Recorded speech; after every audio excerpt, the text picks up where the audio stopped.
Bonsoir tout le monde. Gloire à Dieu. Voilà, moi j'étais quelqu'un de... À la base, j'étais quelqu'un de sportif, je faisais rien de mal. Je ne viens pas d'une famille chrétienne. Moi, je suis pas gitan, je suis espagnol-français. Et je me suis levé toute ma vie avec les gitans Consola, pour ceux qui connaissent. Et tout allait bien dans ma vie, jusqu'au jour où on va dire un petit frère, c'est mon petit neveu, mais sinon qu'on l'a élevé, c'est pareil. Je l'ai perdu dans un règlement de compte, il avait 30 ans. Et on allait chercher ses enfants à l'école. J'avais déjà eu, le Seigneur m'avait déjà touché auparavant avant qu'il m'arrive ça. Et 9 mois après le décès de mon petit neveu, j'ai perdu ma maman, elle n'a pas supporté. Donc ça m'a fait deux chocs en même temps. Et moi, je n'étais pas habitué parce que j'avais déjà perdu mon père à l'âge de 17 ans. Donc en fait, depuis ma jeunesse et avant ça, j'avais perdu un frère aussi, un accident de moto. Donc j'ai connu que le deuil, on va dire.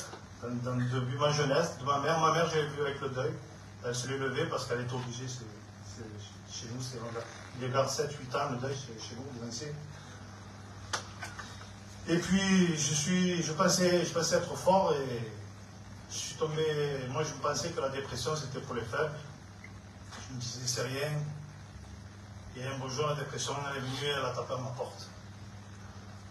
Et je suis marié avec ma femme. J'ai 3 beaux enfants, merci Seigneur. Et j'avais plus goût rien. C'était en plein été, on va dire le mois d'août, c'était le mois d'août. Et je fermais les volets, je voulais voir personne, je voulais plus parler à personne. Quand je descendais pour aller prendre la voiture pour aller faire quelque chose, même avec la chaleur qu'il fait, j'avais tellement un grand froid sur moi qu'il fallait que je reste 10 minutes dans la voiture avec le chauffage allumé et rester comme ça, tout plié pour que ces angoisses elles partent. Et un jour, il est venu un beau-frère à moi. Je connaissais déjà la parole de Dieu, mais j'étais rebelle avec ce qui m'est arrivé. Je ne voulais plus rien entendre. Je ne voulais plus entendre parler du Seigneur. Pour moi, c'était effacé tout ça. Mais le Seigneur, il avait un plan pour moi. Et à travers de cet homme, de mon beau-frère, j'ai été voir à la Iglesia del Loire en septembre.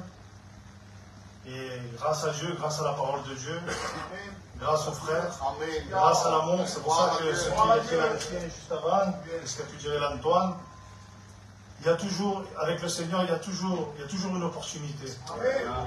C'est un Dieu tellement bon, tellement grand, que moi j'étais dans un état où vous ne pouviez même pas imaginer. Je pensais qu'à une seule chose, c'était me détruire. Je faisais des choses pour aller dehors et pour qu'on me tue. Je voulais qu'on me tue. Je voulais faire des choses pour qu'on m'enlève la vie. Mais ça ne s'est pas passé comme le vilain il a voulu, que Dieu le réprime. Ça s'est passé comme Jésus a voulu, comme le Seigneur a voulu. Et aujourd'hui, je remercie le Seigneur, ça fait, on va dire, maintenant, ça s'est passé en 2013. Donc ça fait 10 ans, on va dire, que je suis le Seigneur. J'ai la paix en moi, j'ai la paix dans ma maison. Je ne demande qu'une seule chose au Seigneur maintenant, c'est de pouvoir ramener mes enfants avec moi. Mes 2 filles et mon fils, mon dernier, mon pépé qui a 17 ans.